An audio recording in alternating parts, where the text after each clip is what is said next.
Welcome to the Fine Print, ladies and gentlemen. My name is Caleb Teskey, and today I am joined by Will Reed from CannaPlanners in Burlington. Will, Yo, great to have you here, man. it's a long time coming, Caleb. It's a long time coming. This You've is interviewed all my friends. You've talked to everybody.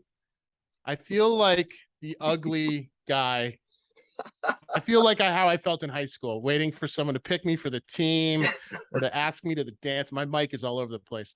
To ask, but it's okay. We're here. I digress. It's good to be here, dude. I'm so psyched. you actually made me look pretty good when I interviewed Tito. Ooh. Before then I went back and I watched one of your interviews with Tito, and I found a note where he used to sell bongs door to door, and I asked him about that during the interview, and he's like, "Where'd you find that?" And I was like, "Yes." So I'm sure we'll get into it, but when I'm prepping for the podcast, I always or when I'm prepping for an interview, I like to do research and I like to kind of know who I'm talking to, but I also want to keep that I want to keep that part of the conversation a bit organic. But the thing about the research to me is like finding the hook. Like it may not be anything pertaining to their life, but just like a perspective that I see on just what I can see on social or LinkedIn or whatever, like just through my. So do you also creep on people's social medias before you interview them? Because I totally do that. Yeah, you should be. That's what social media is for. And you're not doing your job if you're not creeping, bro. Gotta creep. TLC said it the best, dude. Yeah, keeping it on the down low. Exactly. Rest in peace, Lisa Left Eye Lopez. Will, would you mind sharing your 5-minute life story with us, please? Tell us a little bit about your background. I will for sure. But first, I gotta ask. Can I turn the tables? Can I podcast you real quick? Oh boy. Okay. So this is kind of a new thing for you, right? Like this is all within the last year or so. 7 months, really. Although I've always been writing. I've always been writing. Like I wrote comedy for a while. I did stand up for a number of years. Right. And so I've always really enjoyed like writing jokes on social media and satire, especially current events. So this sort of seemed like a good transition, maybe. Yeah, well, I'm sure you have some interest in cannabis, I'm sure, but like what brought you to that? Like I guess what made you decide that to be your lane? Let me tell you, my dad in 1991, my dad was arrested in the largest drug bust ever in Vermont history. It was a big hash. They were smuggling hash. It was Pakistani hash that they were getting through Canada, smuggling it through the Akwesasne reservation there through upstate New York. And so when I was 7, I got to watch my dad get dragged off by the feds on the Channel 3 news. And so they seized all his assets. And, we had to go visit him. And we had to go to fucking prisons when I was 7, which is not particularly a nice place for a 7-year-old. No, or anybody for that matter, but definitely not a 7-year-old. Yeah. And, I guess that sort of was one thing that drew me to the story. A lot of Eli Harrington's writing, I thought, drew me into this, the stuff that he used to write for Hetty and some of his stories about the sell-offs of the MSOs, the sell-off of our medical licenses to the MSOs. But I suppose that did have a great deal to do with it. And I finally got to meet Billy Greer, who is the ringleader of that whole deal. I met him at a 420 party earlier this year. That your dad was involved in. So Billy's going to come on for an interview later. So that'll be, it was like a 50 tons of hash. And I've lived in this state long enough that I'm familiar. With this case. Have you read the book? Some old writer from the Burlington Free Press. He wrote that. He's not a great writer. I don't even remember his name, but the book's called Hashtag with a $sign as the S. Yeah. Well, whatever. Brilliant. Yeah. Anyway, so I suppose that's what drew me in here. I also just love smoking weed. So sure. So it's a bit of maybe like personal therapy plus like you're into it, obviously. Like you're a consumer of the thing, so you have this relationship to it. Plus you have this whole backstory with your dad that I'm sure obviously is like maybe something you're on some level trying to work, maybe not directly with your interviews, but like trying to make sense of this whole thing that happened to you when you were a kid. For the last 3 decades, my friend. Cool. Well, you'll be working on it forever, and you know for sure that I mean that's a big piece of trauma for anybody to encounter. Like you know you're gonna be working through that. You know, it was weird because when you see that when you're seven, here's what happened, dude. My mom was like, "We're 7 years old." Well, my sister I think was 5 at the time, and she Mhm. sat us down on the couch and she said, "Kids, I'm going to turn on the TV and you're going to see your dad." And I remember I said, "Did he win the lottery?" And she goes, "No." I said, "Did he get arrested?" And she was like, "How the fuck is that your second guess?" How Like the fuck was it your second guess? that was my second guess. She turned the TV on and the feds were perp walking him off to jail. So, you know, it takes a Jeez. while for you to realize that maybe that was a traumatic incident. Like until 20 Yeah. years later when you're fucking hugging a toilet and just fucking puking and you're Working through angry. it though. Yeah. Yeah. Probably. Yeah. Working I through it was in an I was unhealthy way. angry about it. I was angry about it for a Of long course time. you were. Yeah. Mhm. Of course you were. I was So depressed. you're 7 months in to this thing. Congrats. How many podcasts is that? Because I, you're like let me just say, dude, as a person who does what you do and talks to people and tries to make content, like it ain't easy. And I'm lucky if I do like 2 a month, but you are crushing them out, bro. So like what number am I? Where am I on the list? well, some of those were broken up into parts. So I think Yeah, your that's number okay. I'll count I those think as you're episodes. we're almost to 50 here. You're like 47 or 48.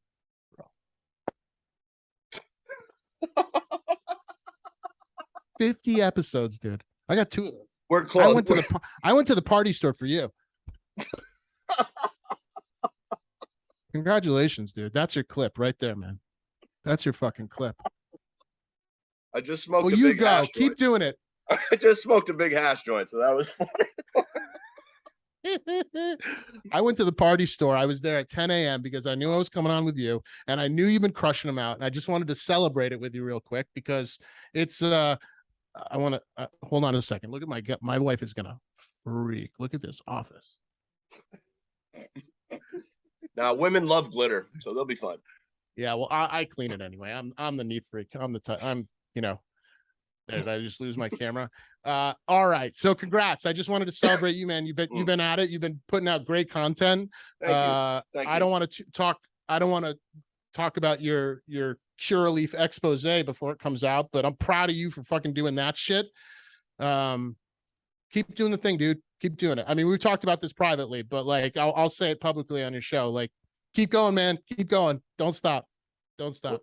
This is what we're doing. So and you know, I had this whole note in my phone about how I was gonna, I was like, yeah, that the interviewer has become the interviewee, and then you It started interviewing happens. me, and I was like, fuck, he flipped the tables on me there. It's how I Son of keep a an air bitch. of mystery about me. I'm not going to give you 5 minutes. I only have 3 minute story. Yeah, but you skipped the life story. So can you tell us like where you're from a little bit Yes, and yes, sort yes, of yes. how you started CannaPlanners? Sure. I'm a Rhode Islander, born and raised. I went to school in upstate New York at a place called St. Lawrence University. I was a hippie child of the 90s and early 2000s and late 80s, I guess. And I was like many people now and a lot of people back then, uh,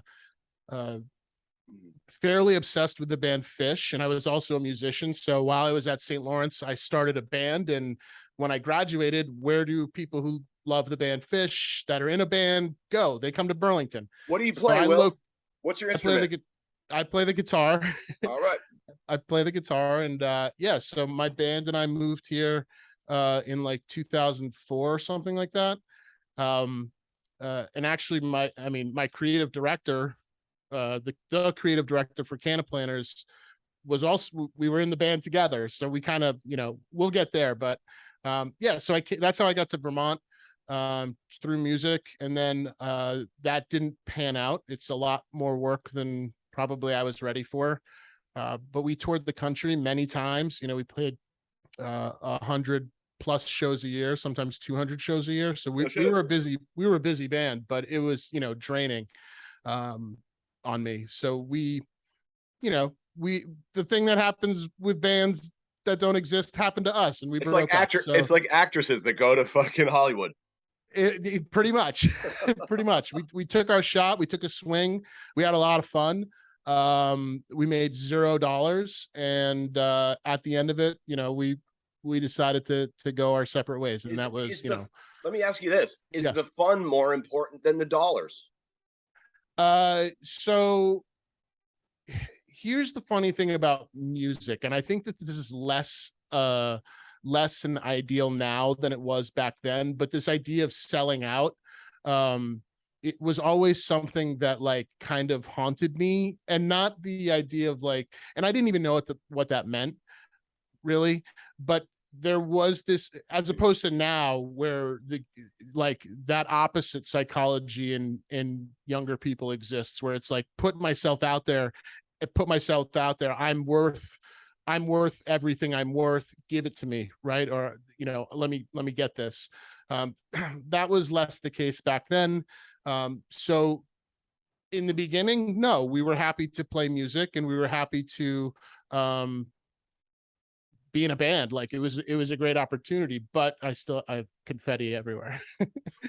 But there comes a point where you're doing it 4 or 5 nights a week, and not that you're not making money, but you're not making real money. You're scraping by, you're able to maybe fill the tank up and get McDonald's that day for the band. But does that take some of the love out of it when you're doing something that you love? 100%.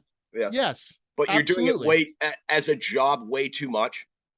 Yes. Oh, totally. Totally. This is, and I'm sure this is the case for other, I mean, this is definitely the case. I've felt bitter in my life for other reasons other than like, not becoming a famous rock and roll star.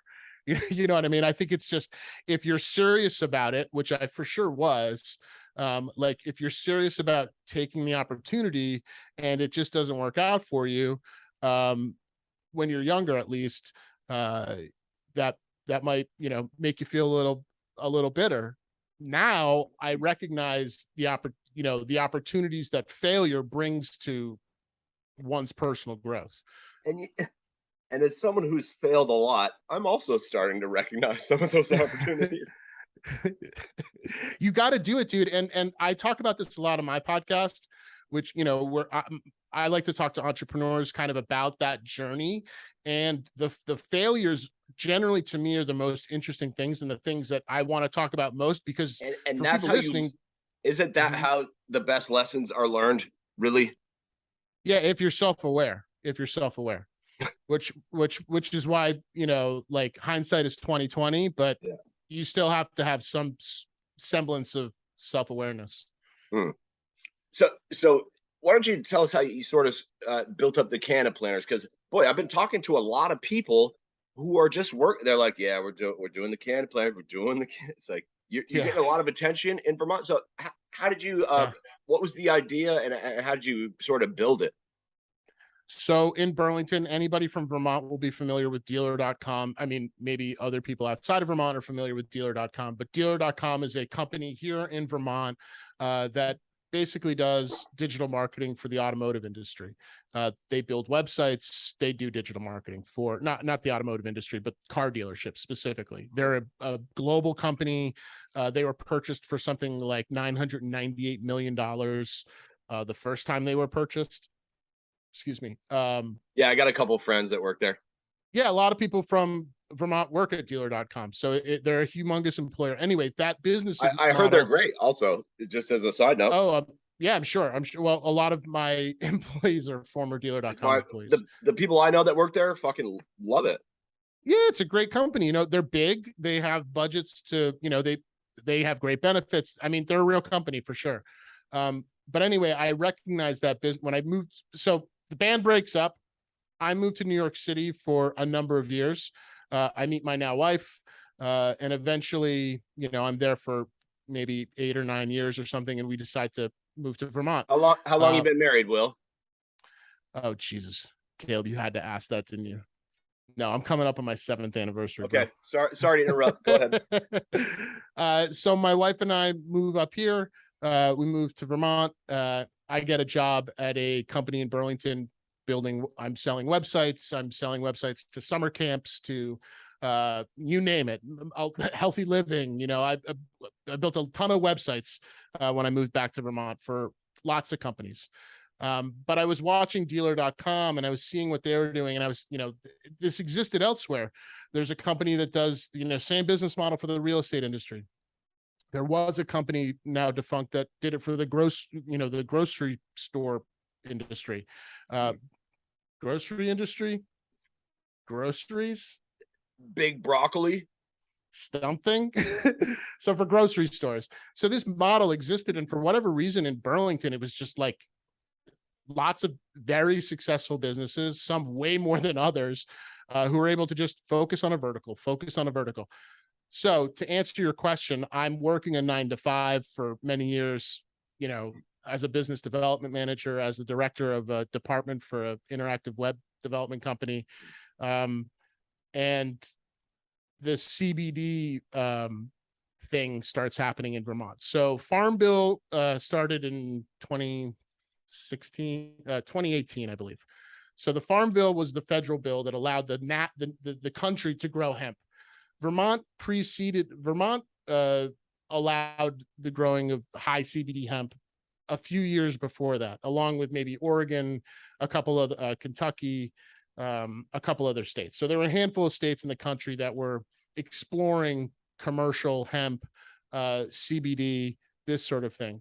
So at that same time, legalization bills are also starting to pop up in the Vermont legislation. And I'm like, I'm 32 at the time or something, like 33. I am uninspired at my job. I'm that kind of person who thinks, and I think this is not an uncommon trait for entrepreneurs, but I can do better. I'm better at this than my boss. Why are they, like I'm constantly questioning the way things are being done. I don't understand the lot, like basically being an asshole, just being a bad employee. You know what I mean? Yeah. Yeah, exactly. In my defense, I was 100% right. But yeah, exactly. So I start thinking about how am I going to fit into this cannabis? It's coming, like it's happening. There was 5 bills in 2014 or whatever. Obviously none of them passed. But like, are you a grower or anything? No, or just a smoker? Yeah. Yeah. Okay. Cool. Just curious. Yeah. Lifelong consumer for sure. I'm a customer. Yeah, I'm a cussy for sure. I'm a snob. I'm a snobby custy, but for sure I have an opinion. So anyway, Vermonters are putting hemp in the ground, and I think, okay, this is my opportunity to do something in cannabis. And I'm thinking, well, maybe I'll start a dispensary brand, or I'll start a brand or something like that, and just try to build something. I don't know what it is going to be. And then I took a trip to Denver.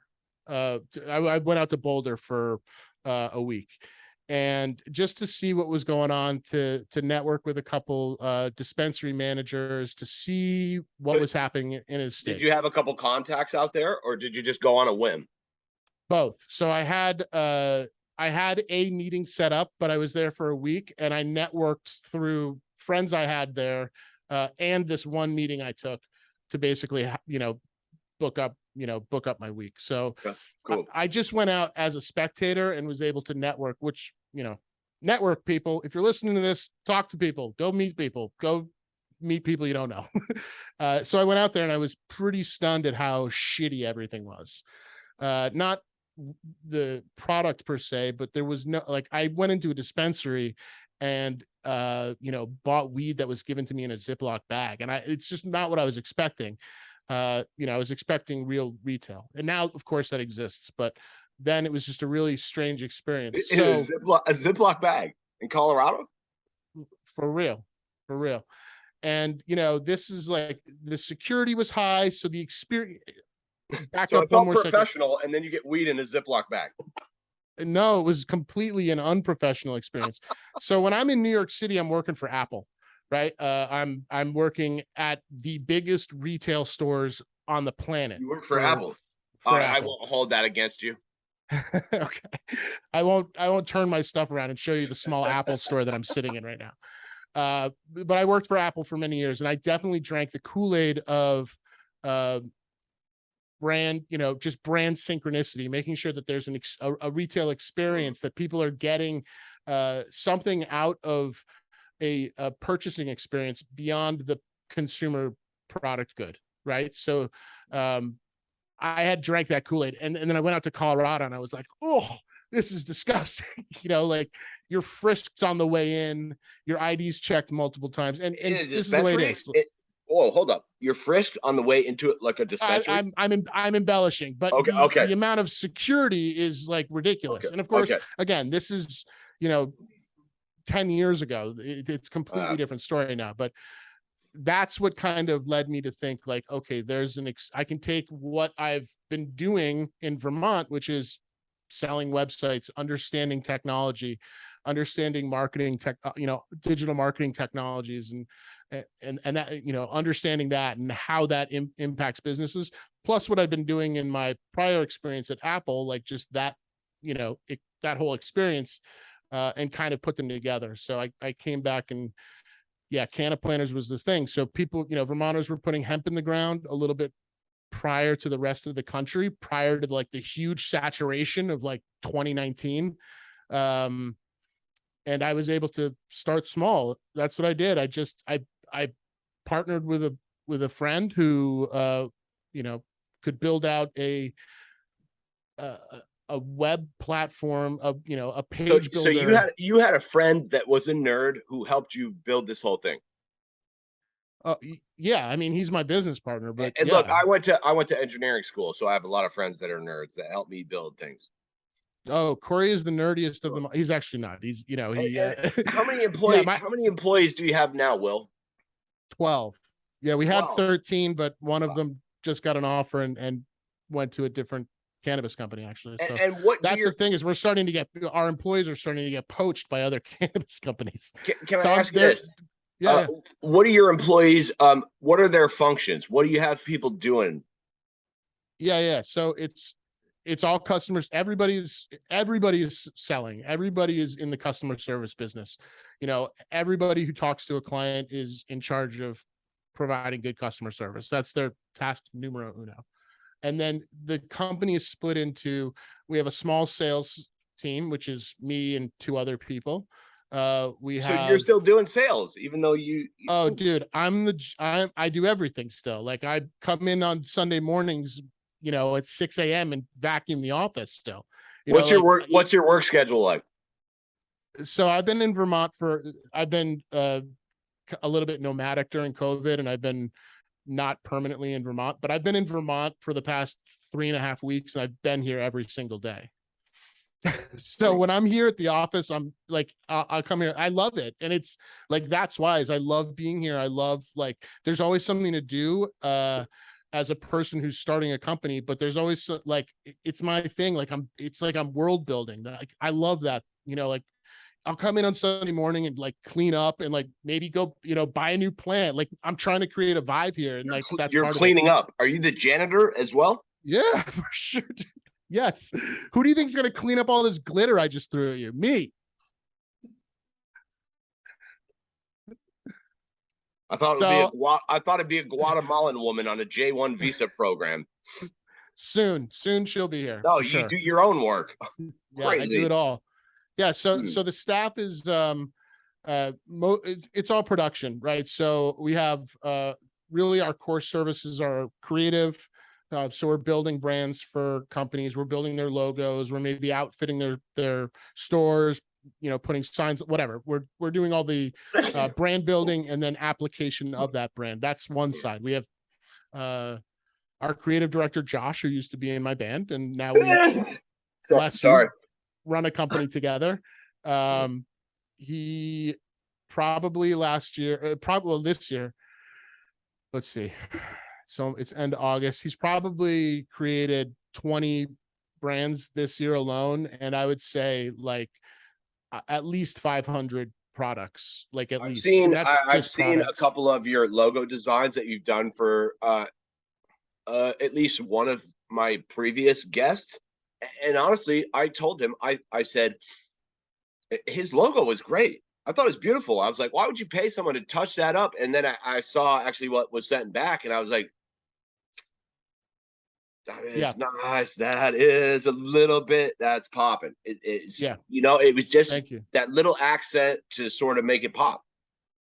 Yeah, and we'll talk about this for sure. Well, we can talk about it right now, but like one We thing are talking about it right yeah, now. we're talking about it right now. One thing I've learned, and this isn't a negative criticism on the industry at all. This is just a observation of a like the most nascent industry. Like this shit is brand new, dude. Like, you know, some states have been doing it for a minute, but on the scheme of industry, this shit's a minute old. It's brand spanking new. And I think one of the things I see the most is, just to your point, is there is a, and I think this is just because weed, right? Like it was black market yesterday and now it's not, sort of thing. So I think that there are people who want to do it in the legal market, but didn't have really as much maybe business acumen or non-cannabis background as like people starting other businesses, let's say. You know, Right. and this is So one, let me interrupt you for a second, because this is one go thing I've ahead. been saying is that there's a lot of great growers who don't know shit about business, and there's a lot of great businessmen that don't know shit about growing. So Totally. I would agree with that 100%. carry on, 100%. sir. So, well, just to your point is like there are, you know, it's easy and logical for businesses who are new businesses in a new industry. Like they don't know what to expect.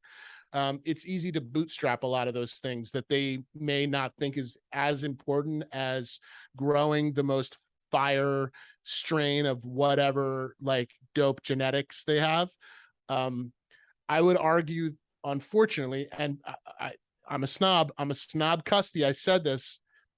That's almost, I don't want to say it's the least important thing, but it's not the most important thing, first of all. Uh, because everybody else has the dopest strain of whatever fire genetics Every too. farmer has the best weed. Exactly. And and if if there's one thing I can say for sure in cannabis, like there's an ego. And that's what I love that. There's an ego, and every grower like not only thinks, they believe that they have, the end all be all. And And maybe they do. you gotta believe though, right? You Yes, gotta you believe. absolutely do. You absolutely do. But unfortunately, like for that grower, there is a consumer on the other end of it. And what the grower, like what the fog that sometimes happens is the focus is all in on the CPG and not the customer experience who's going to end up with that product at the end of the day. So like if a client comes to us and they have, whatever drawing or whatever, I took a pot leaf and did some treatment to it or whatever, like that's my brand. Like no it ain't. No it ain't. Can you tell us real quick what services you offer? I know you do Yeah. the podcasting stuff. I've been watching some of your interviews as Yeah. well. But what other services, range of services do you offer? Yeah. So our ideal client comes to us for the creative stuff. We're creating their brand, and then we're applying that brand on the physical or on the analog and digital spectrum. So I mean, like making their stuff, putting that brand on products, whatever their product line is, we're making sure that, it looks awesome, making sure their store looks great, whatever. Packaging, labeling. Exactly. And Okay. then on the digital side, we've built out a page builder that allows us to create gorgeous websites quickly and affordably. So wherein in my previous life I was selling $50,000 websites, which was great for my it was great. That business model doesn't exactly apply to cannabis yet. It will, but yet it doesn't. So there are far more startup mom and pop shops than there are MSOs, especially in this state. So we have ways to build websites for all of them, really. But yeah, so we're building their websites, we're managing those websites, and then we're creating content and usually controlling the kind of customer facing communication side. So, building their web content, managing email marketing for our Which dispensary must take clients. It's SMS too. which Yeah. must be a significant time commitment to reach out to all those people and sort of build those relationships with everyone. How do you mean? From the I mean, client level?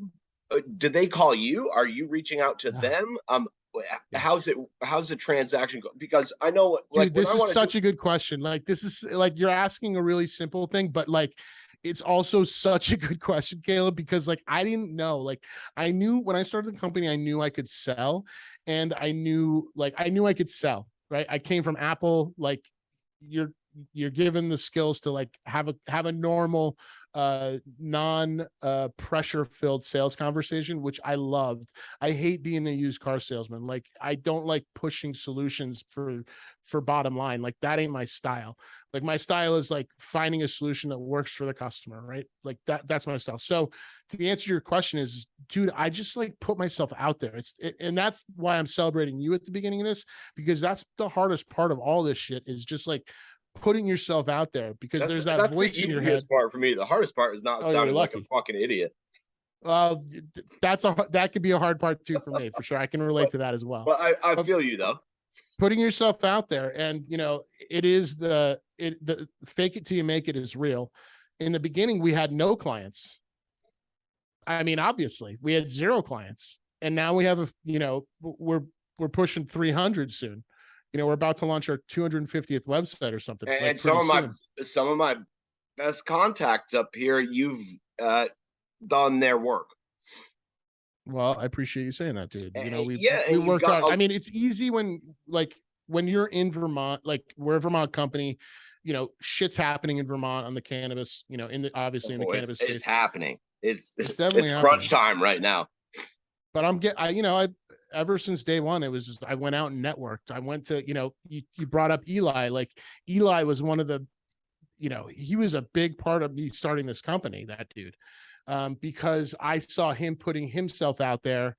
Like he had like a 6-month head start on me, but I was watching him the entire time. And I was like, this dude's getting out there. Like at the time, he's like just a kid. Like he was like 25 or something. And he's, putting himself out there. Sorry, Will, that's an adult in the USA. Well, at the time I'm like, oh, this young dude is like just going after it and making a name for himself. And that was an inspiration to me. So the answer to your question is I put myself out there, and I faked it until I made it. And I gotta say, Eli, I used to work with him at Burke.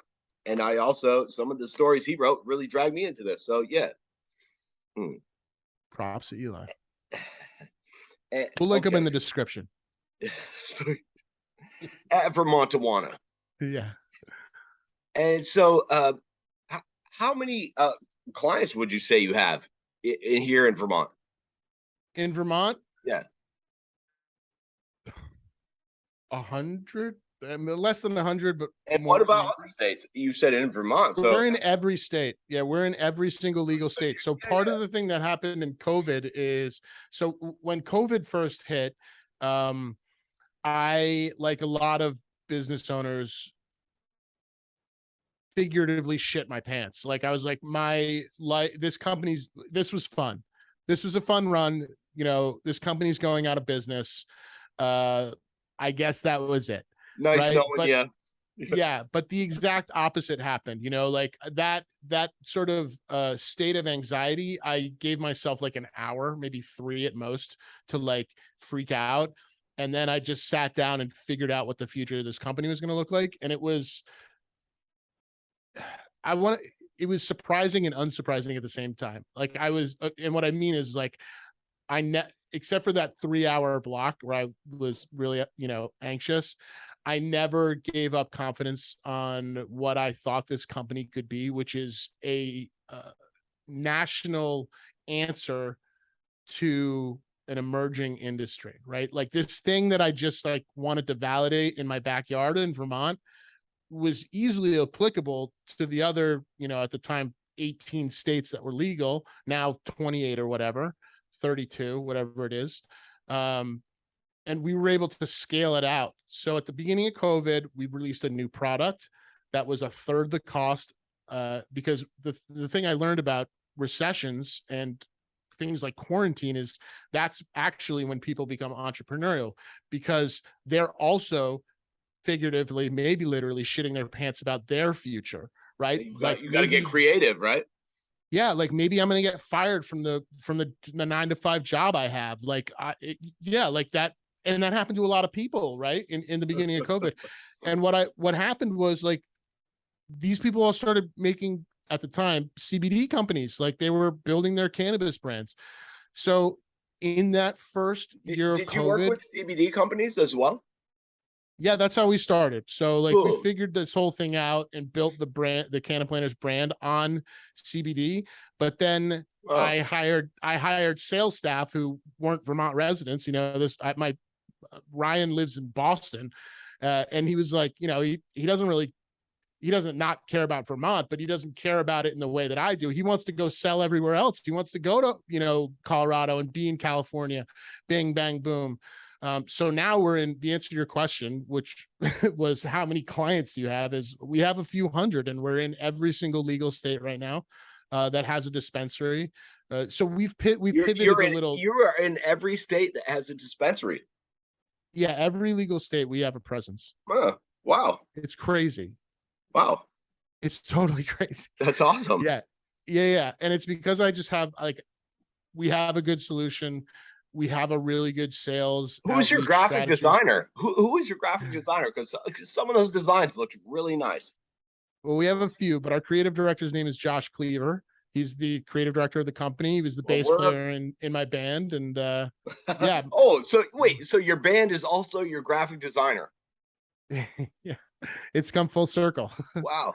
I started a soda company with the drummer of my band. Full circle is a band. You can't. We weren't, that wasn't us. I think that's a perfect circle you're thinking of. Oh shit, I fucked that up. Wow. Boy. It's all right. I'm here to save you. um what do you see as sort of the future in the Vermont market? Like have you talked to any of the medical dispensaries about doing work for them, or like No. So I was when I didn't know how to network, like really in the cannabis space and with Vermonters. Like I knew Eli, and that was kind of it. And I knew what Eli was doing, so I was eligible to get my medical card. So I got my medical card. You're a medical patient. Not anymore. I mean, it fucking sucks. So like, like I let it lapse. But Can we talk about that for a minute? Let's go. I'm an open book, baby. Okay. You were a medical patient in Vermont. Yep. What was your dispensary?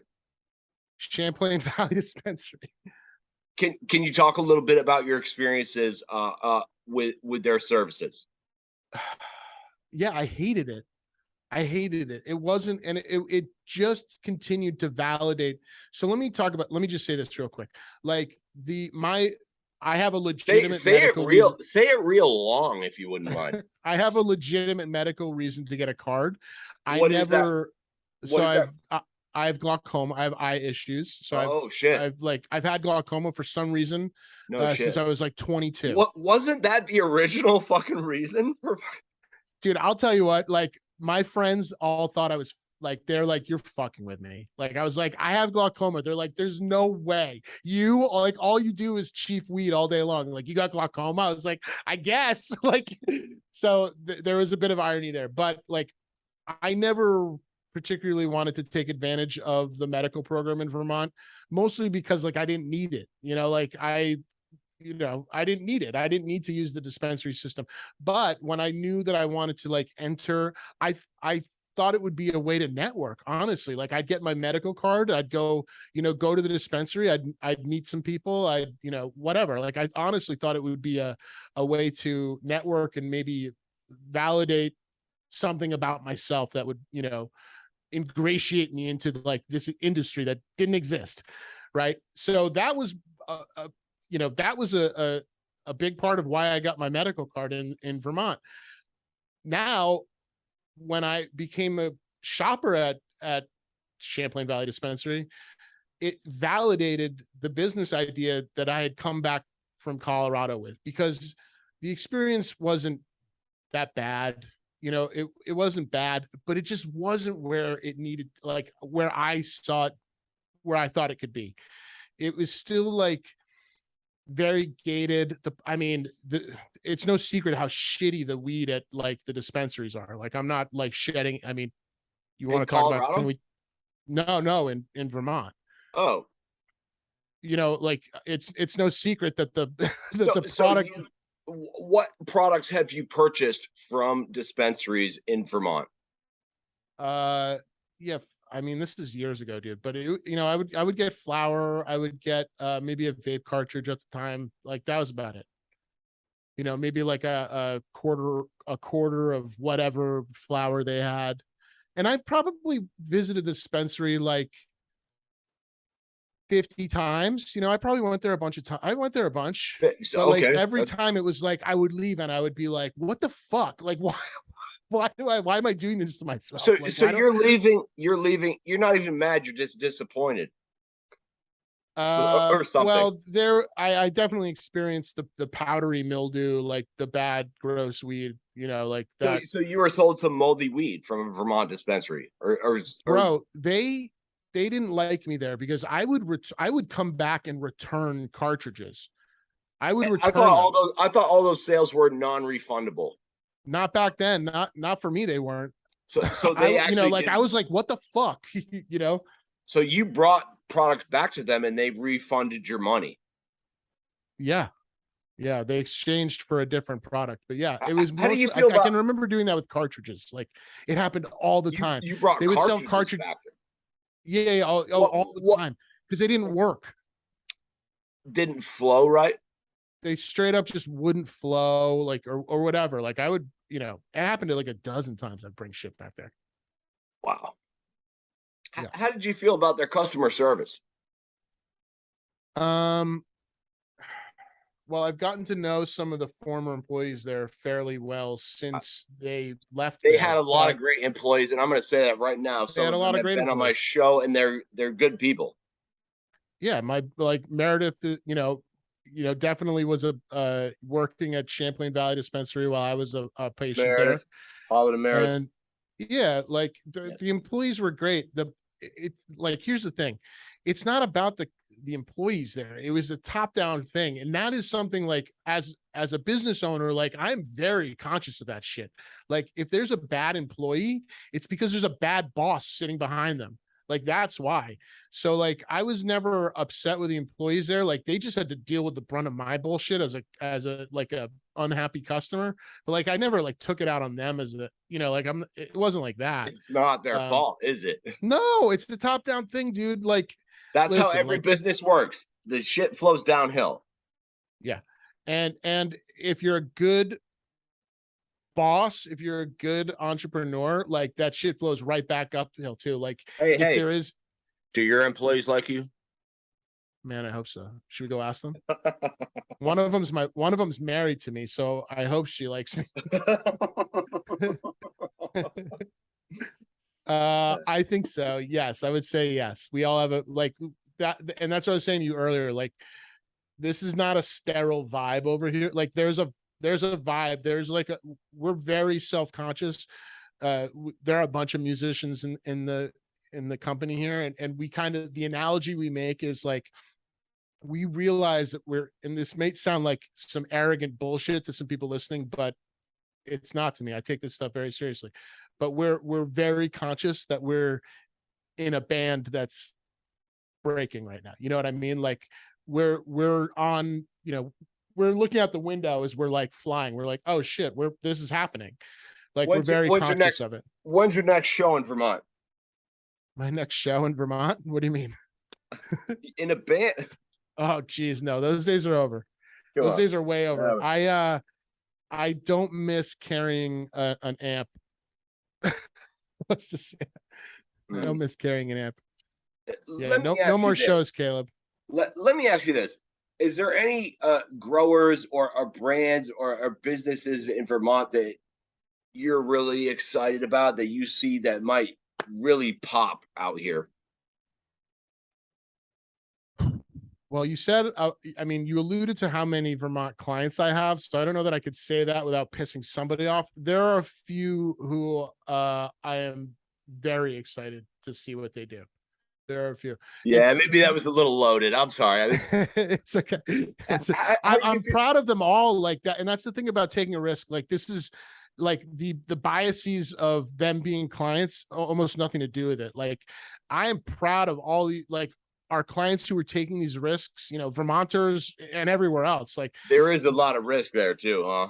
well, it's not easy to start a company, and it's not easy when you're trying to start a company in like the most regulated fucking In a federally illegal fucking product.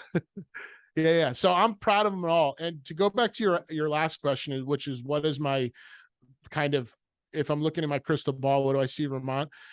Vermont is doing this the way I feel is most advantageous to the business owner, which is to say, unlike New Jersey or California, cannabis business owners don't have to be $1 million liquid in their bank. They don't, it's all to say the barrier of entry for business owners in this state is pretty small. You want a tier 1 license, it's very affordable. It's very affordable, and you'll probably get approved. Well, what about all the gear involved with setting up a tier 1 license though?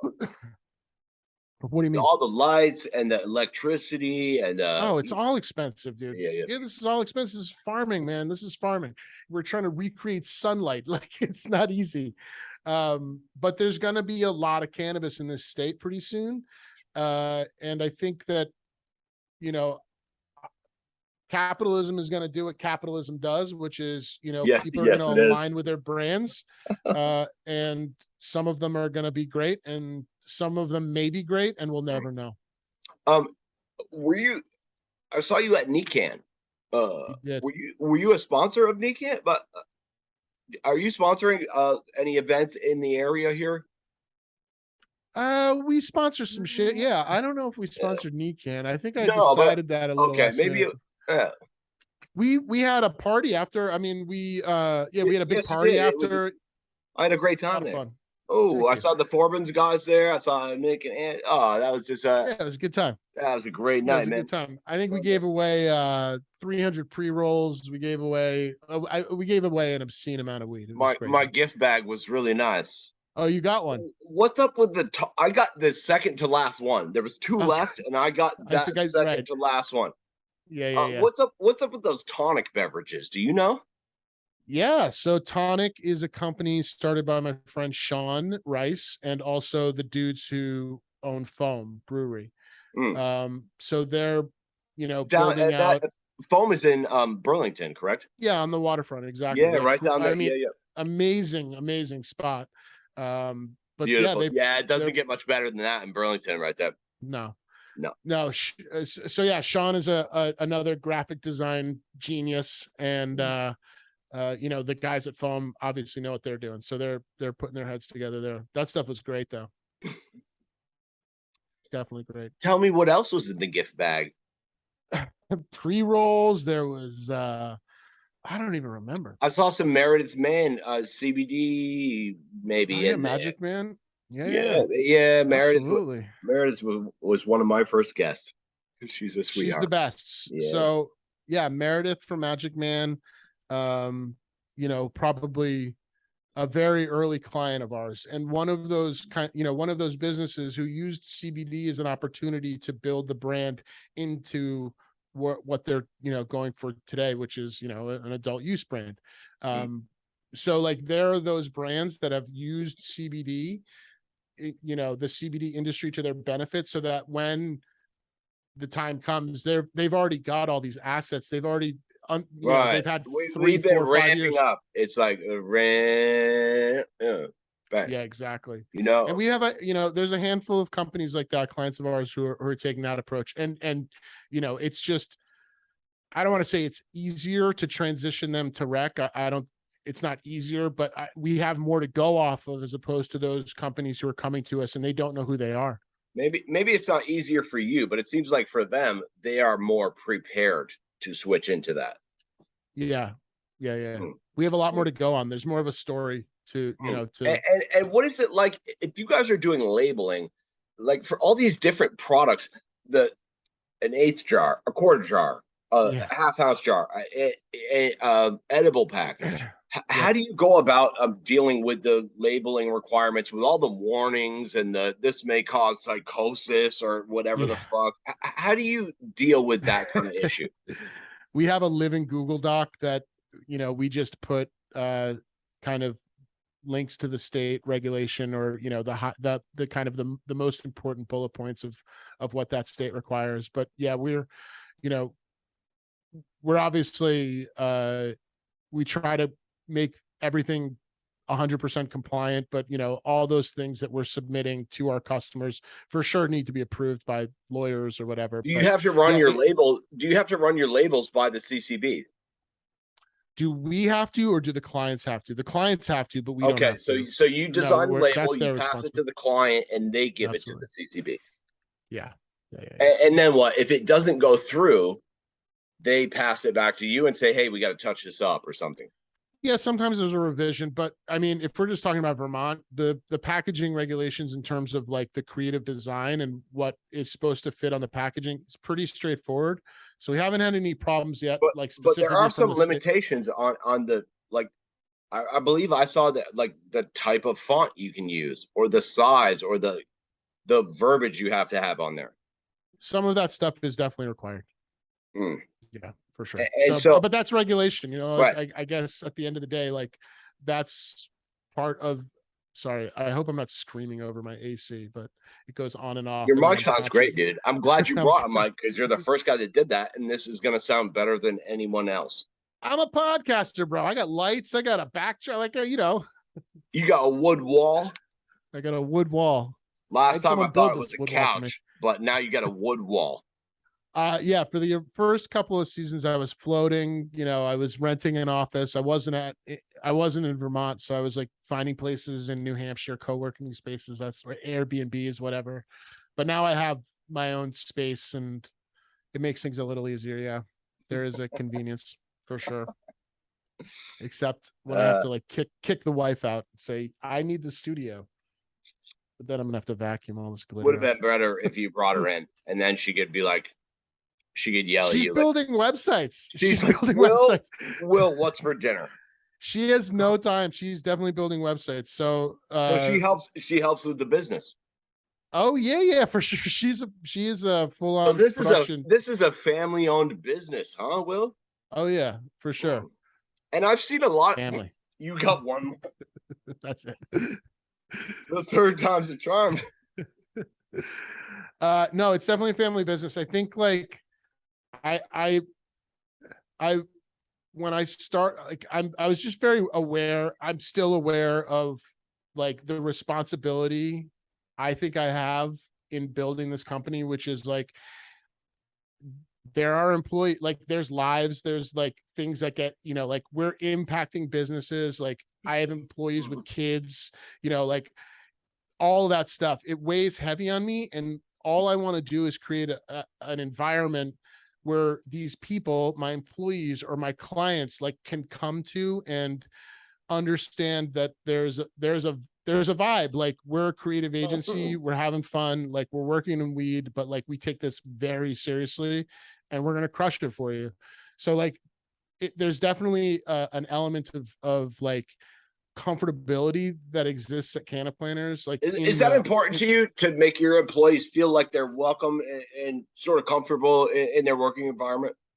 bro, you ever been an employee? Like it sucks. It fucking sucks. Like there, you know, so absolutely. I already told you I'm a custody. It's like being an employee, but yeah, in I the, mean, in the yeah. you know, it's there's a lot of aspect, and this is just me. Like I was never a good like I'm good at my job, but I wasn't a good employee. Like those are not mutually exclusive things. Like one can be excel at what they do, but you know, can not excel at other things too. And that was me. So like I was very aware of that. And I wanted to learn from some of the like things that I really didn't like about being an employee. So here's a great example, dude. In the state of Vermont, companies are not required to provide healthcare to their employees until they have 50 head count. We have 12 people who work here. On January 1st, or like rather, you know, and on Q3 last year, this was a goal of mine. And we were, you know, we had 9 employees back then. You know, this was a goal of mine. Like, I want people to not have to like freak out about what's going to happen if they like break their finger or if they need to go like Let me see a ask you this. doctor. Do you think it should be an employer's responsibility to provide health care? No. Yes. Yes. I mean, I am providing healthcare. So, No, but like, obviously I think that. do you think maybe we should pay that shit with our fucking tax money? Like, yo, a Oh, lot of yes. developed Yeah, countries have universal health care. And then it dude. doesn't fall Okay. on the backs of the employers. Well, the capitalist in me says, you're goddamn right. I want that. Like, this shit is not cheap. But the output is way more important than that like small financial input. Right. So what I mean is like starting literally next week, like all of our full-time employees have healthcare. Like, we didn't have to do it. We can barely afford to do it, but it had to be done because we're beyond the point of me being able to say, like one part of this is like, we're way beyond the point of me being able to like convince people to work here because we're cool. You know what I mean? Like, no, we have benefits. We're a real fucking company. Like, we have, payroll, and, we now have medical insurance, like all this stuff. And you said you didn't have to pay for that. No, So not legally in the you state of chose to. for 100%, like 100%. And it's because I've been an employee, dude. And I like the anxiety of being a human employee, I can empathize with. So if there are things that I can do, like fuck 50 head count, we're at 12, like we're getting healthcare now, is not only going to make my employees happy and less anxious about that, but also is going to, like, when we start hiring again, which is going to happen really soon, we can add that to the list of reasons to work here. We offer benefit, we're competitive salaries, and now we have benefits. So yeah, that stuff's all important to me. So important to me. Look, and Will, like, dude, also the most boring fucking shit to like have to figure out. look, we've done about an hour here, Will, and I think this is a good place to wrap it up. You said you're very busy, and I didn't say that. You said that. no, but like, look, I'm very busy, and I gotta fucking get out of here. Yeah, I wanted to do it I am about an traveling hour. today. We Yes, I am got about traveling an today. hour in here, and first of all, I want to say thank you for your time. It's been a pleasure speaking with you up to this. And I always leave the last word to my guests. So I'm going to leave I've this had here a for you, few. Will. I'm psyched about the Vermont cannabis scene. It's growing in just a couple of weeks. I think we have just about a month left, a month and a week or something like that. 30, So it's happening. Yeah, 35 5 weeks maybe. Yeah, there's a lot of exciting things happening in Vermont. And part of the beauty of being a non-plant touching cannabis company, and I'm saying that in air quotes to anybody not watching, because we're web developers, is that I have the perspective of the entire country and like where Vermont fits in this whole thing. And it's just super exciting to see, us come out the gate with a, I would say, a more than adequate, approach to, again, the accessibility, the low barrier of entry to this industry. Like, I can't wait to see what happens. Very good. Will Reed, CannaPlanners, thank you so much, man.